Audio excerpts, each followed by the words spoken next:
श्री शाकंभरी पंचकम.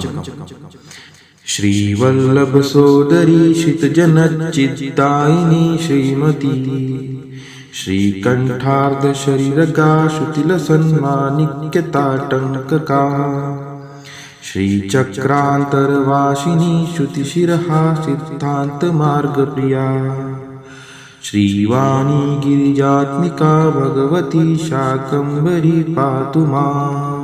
शांता शारद चंद्र सुंदर मुखी शाल्यन्न भोज्य प्रिया शाकय पालित विष्टिपाशत दृशा शाकोल्ल सत्विग्रहा श्यामांगी शरणागतातिशमनी शक्रादिभिः संसिता शंकर्यष्टफलप्रदा भगवती शाकंभरी पातु माम्. कंजाक्षी कलशिभवादि विनुता कात्यायनी कामदा कल्याणी कमलालया करकृता पूजाशिखेटाभया कादम्बासवमोदिनी कुचलसत्काश्मीरजालेपना कस्तूरी तिलकाञ्चिता भगवती शाकंभरी पातु माम्. भक्तानन्दविदायिनी भवभयप्रध्वंसिनी भैरवी भर्मालंकृति भासुरा भुवनभिकृत दुर्गतर्पापहा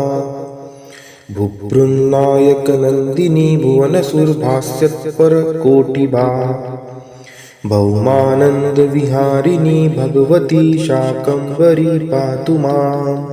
रीतानाय शिखासुरक्तदशना राजीवपत्रेक्षणा राकाराजकरावदात हसिता राकेतुबिम्बस्थिता रुद्राणी रजनीकरार्भकलसन्मौलिरजोरूपिणी रक्षः शिक्षण दीक्षिता भगवती शाकंभरी पातु माम्. श्लोकानामिह पंचकं पठति यः स्तोत्रात्मकं शर्मदम् सर्वापत्तिविनाशकं प्रतिदिनं भक्त्यातिसन्ध्यं नर आयुपूर्णं पारमर्थं मलां कीर्तिप्रजामक्षया शाकंभर्यनकुम्पया सलभते विद्यां च विश्वार्थका. इति श्रीमत् शंकराचार्य विरचितं शाकंभरी पंचकं संपूर्णम्.